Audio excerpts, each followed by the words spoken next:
Jadi sebelum kita bicara tentang kondisi kedangkalannya, ya, penyebab kedangkalan ini, kita akan melihat sebenarnya manusia itu diciptakan seperti apa, begitu ya. Kalau kita baca narasi penciptaan di Kejadian 1:26, berfirmanlah Allah, baiklah kita menjadikan manusia menurut gambar dan rupa kita, supaya mereka berkuasa atas ikan-ikan di laut dan burung-burung di udara, dan atas ternak, dan atas seluruh bumi, dan atas segala binatang melata yang merayap di bumi. Nah, kita belajar di sini bahwa penciptaan manusia adalah inisiatif Allah. Dan kata gambar dan rupa itu, dalam bahasa aslinya, Sam dan Demut itu tidak, harus belajar bahwa ini tidak hanya bicara tentang rohani belaka, begitu ya. Kalau kita lihat di atas ada kata supaya, jelas manusia diciptakan itu punya tujuan, ya, menjadi wakil Allah dengan makhluk lain gitu. Nah, mereka manusia laki-laki dan perempuan itu nanti suatu saat, ya, ketika diciptakan, mereka akan berkuasa memerintah dunia atas nama Allah, ya, menjadi pelaksana visi Allah. Nah, kalau kita lihat kata Selem khususnya, begitu ya, itu di dunia perjanjian lama, ya, menggambarkan patung-patung raja, begitu ya. Patung-patung raja ditempatkan di banyak wilayah, jadi ketika rakyat daerah itu melihat patung raja itu, mereka betul-betul mengerti siapa yang berkuasa di sana. Nah, ini menunjukkan bahwa dimanapun manusia berada, seharusnya alam semesta, hewan-hewan, bahkan alam ini bisa menyadari siapa yang berkuasa, Allah, ya. Nah, jadi kita menjadi orang yang merujuk kepada Allah, begitu ya, menjadi makhluk yang merujuk pada Allah, perwakilan Allah. Nah, untuk melakukan visi Allah ini, gitu ya, kita perlu akal budi jelas. Kita menjadi representasi Allah untuk mengelola bumi. Nah, untuk mengelola bumi ya jelas, ya perlu akal budi, ya. Tidak bisa mengelola bumi hanya dengan iman belaka, tidak mungkin, ya. Tuhan menciptakan manusia, bedanya dengan hewan, bedanya dengan tumbuhan adalah kita memiliki akal budi. Dengan akal budilah kita juga bisa berelasi dengan Tuhan. Gitu. Nah, J.P. Moreland dalam bukunya Kasihlah Allahmu dengan segenap akal budimu mengatakan Tuhan kita adalah Allah dari akal budi dan wahyu. Nah, dan Allah kita itu adalah Allah yang maha tahu, ya. Dan dalam Alkitab kita belajar bahwa tidak ada narasi anti intelektualisme yang terus-menerus ditonjolkan, ya. Kita lihat Paulus bahkan mengutip filsuf kafir dalam perdebatan dengan orang-orang kafir, begitu ya. Petrus dengan karyanya yang begitu intelek, kalau kita bisa melihat surat-surat Petrus begitu bagus, ya, secara teologi begitu indah. Padahal dia punya latar belakang seorang nelayan, Bapak Ibu sekalian. Tapi kalau kita lihat dengan karyanya yang begitu besar, tandanya ada pertumbuhan dalam sisi doktrin, dalam sisi pemahaman, begitu ya. Jadi setiap orang Kristen tidak boleh stagnan sebenarnya. Bahkan bagi saya tidak ada orang Kristen yang stagnan. Ya, kalau dia tidak bertumbuh, ya biasanya mundur, begitu ya. Jadi harus ada pertumbuhan dalam pengetahuan. Dan di dalam Alkitab ada 3 ayat penting, ya, tentang akal budi, begitu ya. Di Roma 12 ayat 1-2 jelas harus ada pembaruan akal budi, itu adalah tanda seseorang yang sudah dilahirbarukan, begitu. Matius 22 ayat 37-39, bahkan di Tuhan Allah dengan salah satu aspek yang paling penting, begitu ya, yaitu akal budi. Dan 1 Petrus 3 ayat 15, ini apologetika, gitu ya. Kita harus siap melakukan apologia, ya, pembelaan iman Kristen. Dan itu jelas menggunakan akal budi, gitu. Nah, Alkitab juga menghargai ilmu pengetahuan di luar Alkitab, gitu ya. Misalnya Amsal mengatakan bahwa kita harus belajar pada semut, begitu. Dan Tuhan Yesus juga memberikan teladan dengan gaya diskusi yang intelektual dengan orang-orang Saduki, begitu ya. Nanti Bapak Ibu sekalian bisa baca lebih lengkap mungkin di bukunya J.P. Moreland, ya, Kasihilah Tuhan Allahmu dengan akal budimu. Dan kalau kita lihat, ya, Alkitab juga tidak pernah anti terhadap pelayanan dalam posisi yang berpengaruh. Seperti contohnya Yusuf dan Daniel. Karena posisi mereka yang begitu berpengaruh, mereka bisa menjadi berkat bagi banyak orang. Nah, yang Bang paling sedih Hendra, adalah contoh maaf ketika... Bang Hendra Ya, interupsi Bang. Untuk ya. materi Abang ada kendala kayaknya Bang, dia kabur atau gimana? Oh, Iya, dari peserta juga ada info beberapa sinyal mungkin, materi ya. Abang. Oh, sinyal ya. Oh, ya, mungkin. Oke, Oke. bisa dilanjut Ya, aja kita Bang. lanjut Ntar kami aja, ya. kirim, ya kami kirim materinya di chat aja. Oke. Atau mungkin bisa ditolong tampilkan aja, ya, mungkin. Dari panitia. kalau memang ini. Oke Bang, lanjut aja Bang, nanti kita bisa sesuaikan Bang. Oke. Ya. Oke ya. Jadi kalau kita lihat Alkitab tidak pernah anti terhadap pelayanan dalam posisi yang berpengaruh ya. Kalau kita lihat Yusuf, Daniel begitu ya, mereka punya posisi yang berpengaruh, dan ketika mereka diberikan tanggung jawab yang begitu besar, posisi yang begitu besar, begitu tinggi begitu ya, mereka bisa menjadi berkat bagi lebih banyak orang. Nah, ada sebuah kasus ya, waktu itu ketika Ronald Reagan dia terpilih menjadi seorang presiden, dia menghubungi Dr. Bill Bright. Dr. Bill Bright ini adalah salah satu pendiri dari sebuah lembaga Kristen yang begitu besar gitu ya. Nah, ketika dia dihubungi oleh Ronald Reagan, dia ditanya, ada nggak kataan Injili yang bisa ditempatkan di dalam pemerintahan untuk menjadi menteri begitu ya. Dengan menyesal ya, Bill Bright sudah menghubungi banyak sekali orang, dan ternyata hanya satu orang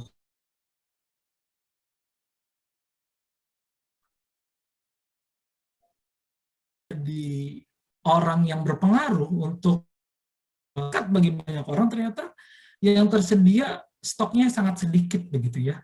Nah, ini menyedihkan. Nah, bahkan kita harus sadar ya, dalam sejarah iman Kristen, aspek iman itu ada 3 ya. Kita nggak akan bicara panjang lebar di sini ya. Tetapi ada 3 memang. Pertama, notitia, pengetahuan, fidusia, percaya dan yakin, dan yang ketiga terakhir adalah asensus ya, persetujuan. Ketiganya menggunakan akal budi begitu.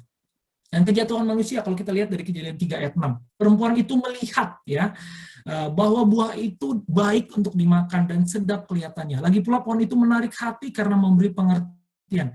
Bapak Ibu sekalian, kegiatan melihat ya dan menilai bahwa itu baik, itu jelas menggunakan akal budi.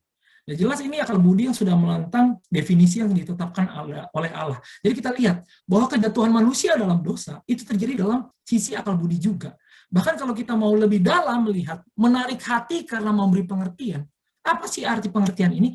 Ini adalah pengertian yang independen dari Allah. Ya.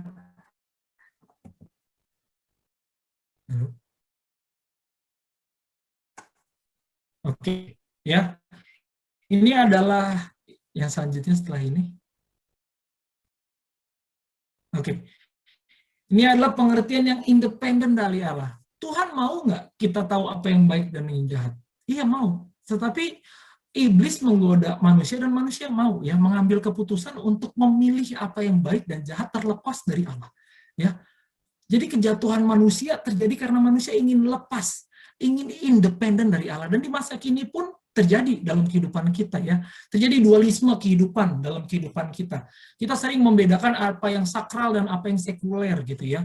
Kehidupan di gereja itu sakral, gereja itu tidak sakral, itu sekuler ya. Akhirnya ya ketika kita bekerja, belajar begitu ya, kita mahasiswa S2 begitu, kita menggunakan itu untuk kepentingan diri kita, semata-mata untuk kepentingan diri kita. Kenapa memilih suatu jurusan? Ya karena suatu saat jurusan ini bisa menghasilkan uang banyak untuk saya. Kenapa bekerja di posisi ini? Ya karena untuk uang. Ya semua untuk diri intinya ya. Nah, padahal kehidupan gereja pun kadang tidak sakral ya. Kita melihat banyak sekali kejadian korupsi mungkin terjadi ya, pertentangan, ributan di dalam gereja ya, itu mengerikan ya. Bahkan banyak orang Kristen yang mengembangkan pemahaman bahwa doktrin itu tidak penting ya. Sebenarnya ini adalah bentuk kemalasan kita menggunakan akal budi kita untuk mengenal Allah.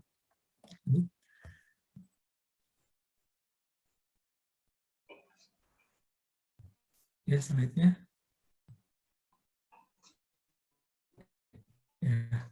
Roma 12 ayat 1 sampai 2 gitu ya. Ada kata mempersembahkan tubuhmu ya, dan berubahlah oleh pembaruan budi. Kita harus sadar ya Bapak Ibu sekalian, tubuh yang diberikan Tuhan ini adalah sarana interaksi kita dengan dunia. Dan tubuh ini harus dilatih untuk mengembangkan kebiasaan intelektual kita. Dilatih dengan apa? Dengan jelas bayar harga ya, harus ada bayar harga. Harus rajin gitu. Nah, bayar harga dan kehidupan yang rajin ini akan menghasilkan hikmat dan pengetahuan ya, akal budi yang terus diubahkan untuk kenan pada Allah dan yang sempurna. Nah, jelas ini melalui pembelajaran ya, Tidak bisa kita tahu apa yang benar, yang salah dengan tidur-tiduran ya, atau berdoa, atau dengan nyanyi-nyanyi aja gitu. Jelas kita harus belajar begitu. Lanjut. Ya, Matius 16 ayat 24 sampai 27 ya, jelas mengatakan bahwa salah satu syarat mengikuti Yesus adalah sangkal diri ya. Sangkal diri, pikul salib gitu ya. Nah, tapi ini lawannya adalah hidup yang narsistik ya. Gaya hidup zaman sekarang kita lebih berfokus pada diri sendiri, begitu mencintai diri gitu ya. Akhirnya kita punya kehidupan yang terus berputar kepada kepentingan diri kita ya. Balik lagi ke diri, balik lagi diri, kebalik lagi ke diri. Akhirnya tidak ada ujung-ujungnya ya. Tidak ada tujuan yang jelas dalam kehidupan kita. Nah, jelas dalam kehidupan intelektual Kristen kita juga butuh penyangkalan diri ya dan pengabdian begitu. Nah, yang jelas untuk menjadi bagian kehidupan yang lebih besar yaitu apa? Tujuan menjadi bagian dalam kerajaan Allah ya, untuk memuliakan Allah. Jelas 1 Korintus 10 ayat 31 mengatakan kalau makan atau minum lakukan semua untuk kemuliaan Allah. Ya apalagi kehidupan intelektualitas Kristen kita begitu.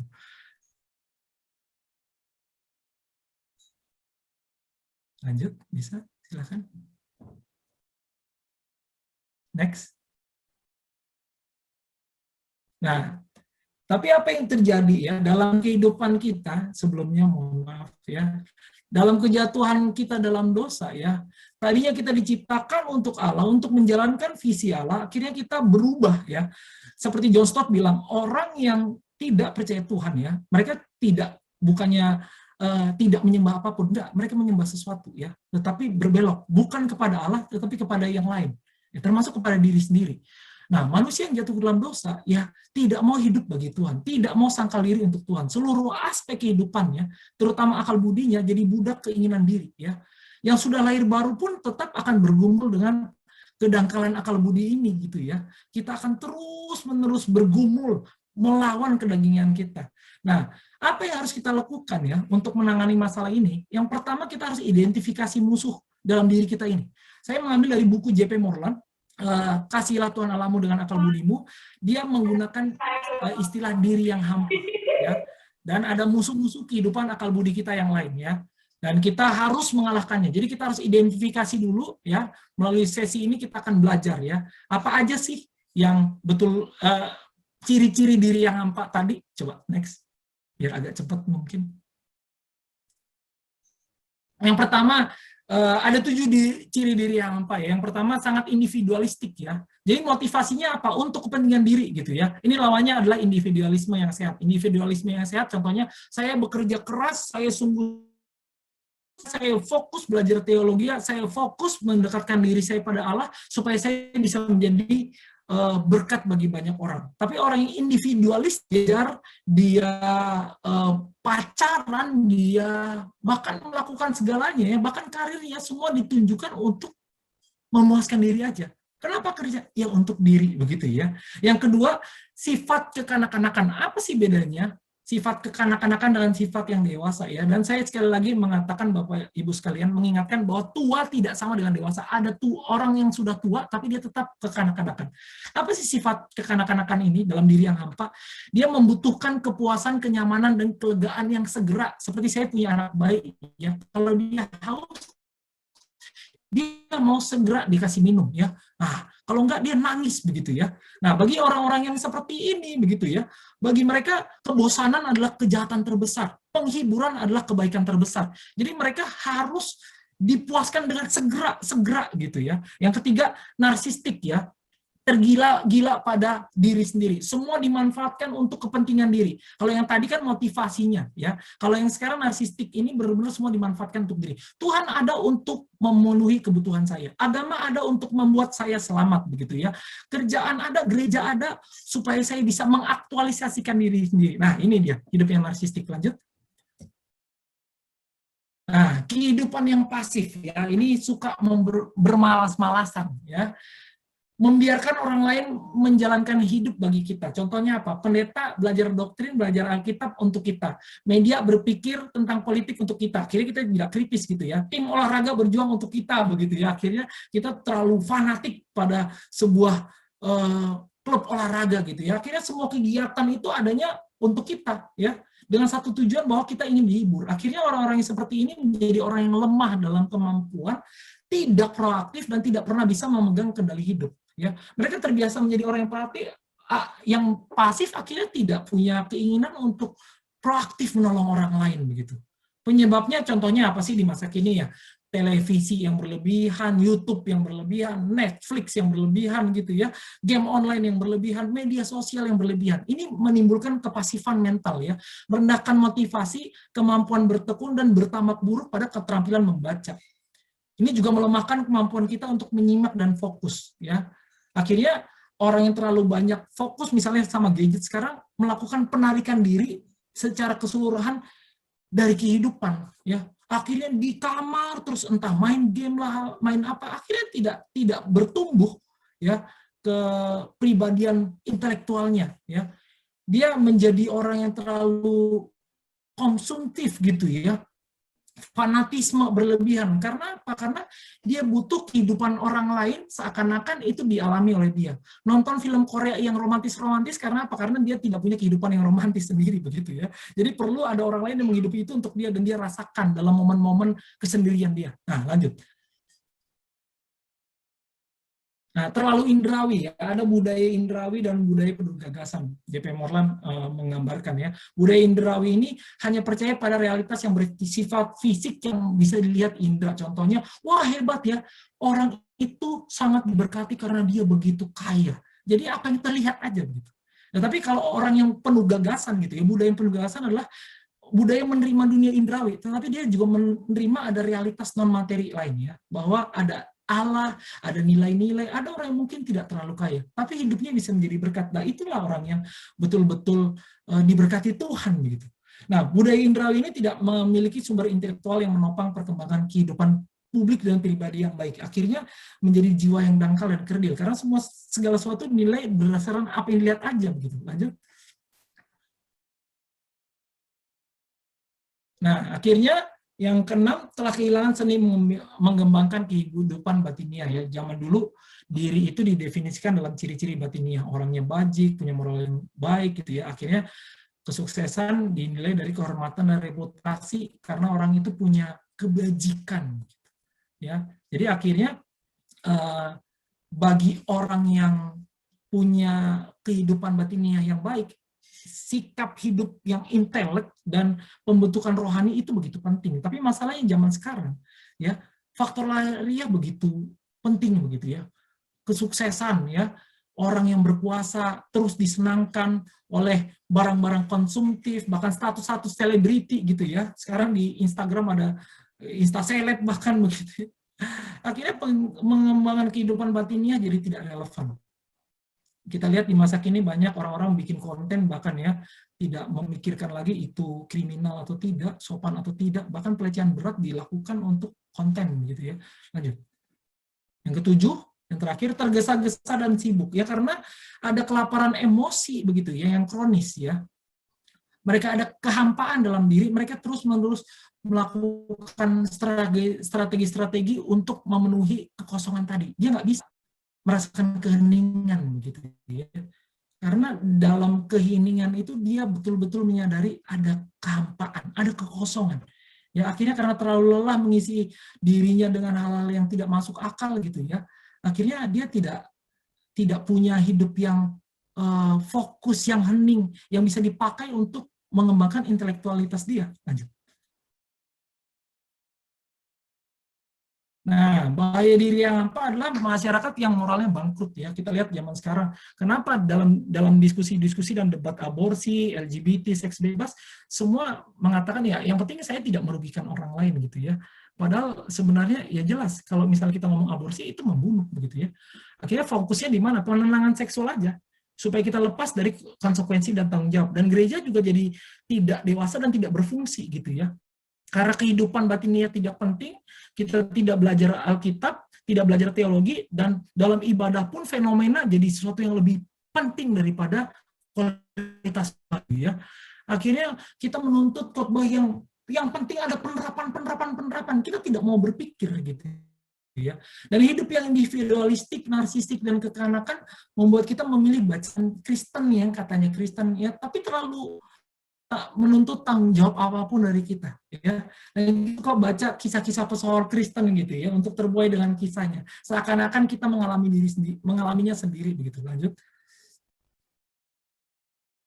Nah, buku yang nggak akan dibaca adalah buku-buku yang ini, yang dipakai untuk mematahkan setiap siasat gitu ya. Buku apologetika otomatis nggak akan dibaca. Buku doktrin nggak akan dibaca. Akibatnya apa? Muncul sekelompok Kristen yang terpinggirkan secara intelektual, mudah disetir, tidak berdaya melawan sekularisme. Jadi ketika ada debat, yang penting kabur, karena nggak bisa berdebat begitu ya, nggak bisa berdiskusi begitu. Lebih jauh gereja mengukur kesuksesan dengan gaya sekular. Yang penting rame gitu ya. Dan gimana caranya buat rame? Ya kita akomodasi budaya diri yang hampa tadi. Ya salah satunya dengan menambah entertainment dalam gereja gitu ya. Dan Bapak Ibu sekalian, kesuksesan jangka pendek akan meminggirkan gereja dalam jangka panjang. Jelas. Ya, lanjut. Nah, ada dua pencuri. Yang pertama rendah diri dan tinggi hati. Rendah diri ya takut dibilang nggak tahu gitu ya, akhirnya menyingkir. Yang kedua tinggi hati, merasa tahu segalanya akhirnya nggak belajar. Inilah yang membuat orang tidak berkembang secara intelektual ya. Yang kedua adalah orang yang terlalu memelihara rasa memegang kendali, takut ketika nanti berdebat imannya hilang begitu ya. Ya, itu bahaya ya Bapak Ibu sekalian ya. Kita harus mau terekspos dengan hal-hal yang bertentangan dengan kepercayaan kita ya. Tapi kita tentu harus mempersiapkan diri dengan baik dulu gitu ya. Kita harus berkomitmen pada kebenaran dan akal budi. Kita nggak boleh jadi punya iman yang placebo gitu ya. Obat palsu itu loh yang sebenarnya tidak bikin sembuh, tapi orang minum jadi kelihatan sembuh gitu ya. Kita harus percaya pada pemeliharaan Tuhan yang akan menjaga kita ketika kita mengejar kebenaran yang itu ya. Dan kita harus berani bertanya dan mencari jawaban yang benar. Orang cari rumah, cari jodoh aja perlu pendalaman dengan matang gitu ya. Apalagi untuk menemukan kebenaran sejati gitu. Masakan kerohanian jadi sesuatu yang lebih tidak penting dari mencari rumah dan jodoh gitu ya. Lanjut. Nah, untuk membuang diri yang apa itu pertama kita harus akui dulu ya. Sebelumnya akui masalahnya, kita harus bertobat dulu ya. Dan kedua, jelas kita harus berani menjadi yang beda ya. Apapun bayarannya ya. Nah, Roma 12 ayat 2 jelas, kamu jangan jadi serupa dengan dunia ini. Berubahlah oleh pembaruan budimu. Nah, perlu motivasi. Cara motivasinya bagaimana Bapak Ibu sekalian? Ya kita harus mengekspos diri kita dengan gagasan-gagasan yang tidak kita setujui, yang mengkritik kekristenan ya. Kita belajar dari para pengkritik. Kita sadar, nanti dengan demikian kita sadar akan keterbatasan kita dalam perang gagasan ini. Dan akhirnya termotivasi untuk unggul secara akademik ya. Lanjut, penutup kita. Ya, ubah rutinitas ya, kembangkan kesabaran dan ketangguhan. Ya, tadinya mungkin suka nonton YouTube kelamaan, nah sekarang belajar begitu ya. Terus lanjut. Ya, harus sabar dan tangguh ya, Bapak Ibu sekalian. Proses belajar itu sesuatu yang sulit memang. Dan kita harus kembangkan kosakata yang baik ya, ketika kita menemukan sesuatu yang sulit dalam buku kita. Lanjut setelah ini. Nah, kita harus mau mencari artinya apa gitu ya, harus rajin ya. Kalau ada yang kita nggak tahu langsung lewatnya nggak bisa, kita nggak akan belajar. Nah, kita tetapkan beberapa sasaran intelektual ya. Kita bisa bermitra dengan rekan sekerja kita dalam KTB, kita bisa bikin buku ya kelompok baca buku ya, membahasnya bersama gitu. Dan yang ketujuh, menyesuaikan hidup dengan apa yang dipelajari. Ya ketika kita melihat dunia, kita melihat banyak topik, melihat dan nilai isu-isu dunia tadi dengan kacamata ilmu pengetahuan dan teologi yang kita sudah pelajari. Ya, supaya apa? Supaya menjadi berkat bagi banyak orang. Kita menulis, kita menjawab orang, kita membuat karya untuk apa? Untuk menjadi berkat bagi banyak orang. Kita harus ingat tujuan awal kita diciptakan adalah mewakili Allah, menjadi penelatan bumi. Lanjut.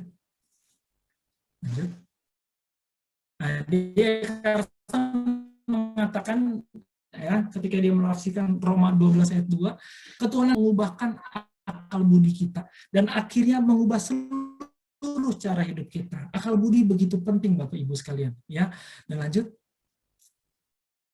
Dan Kristus telah mati untuk semua orang supaya mereka yang hidup tidak lagi hidup untuk dirinya sendiri, tetapi untuk Dia yang telah mati dan telah dibangkitkan untuk mereka. Jadi jelas ya, Kristus sudah mati buat kita bukan supaya kita hidup enak-enak ya Bapak Ibu sekalian ya. Kita harus hidup bagi Tuhan. Bagaimana cara hidup bagi Tuhan? Ya ini, mengasihi Tuhan dengan segenap keberadaan kita ya, enggak setengah tapi segenap. Dan yang terakhir adalah dengan segenap akal budi ya. Jadi mari Bapak Ibu sekalian kita menjadi orang Kristen ya, yang tidak cuma mempersembahkan kehidupan yang kelihatannya rohani, tapi betul-betul seluruh keberadaan diri kita, termasuk akal budi kita. Tuhan berkati.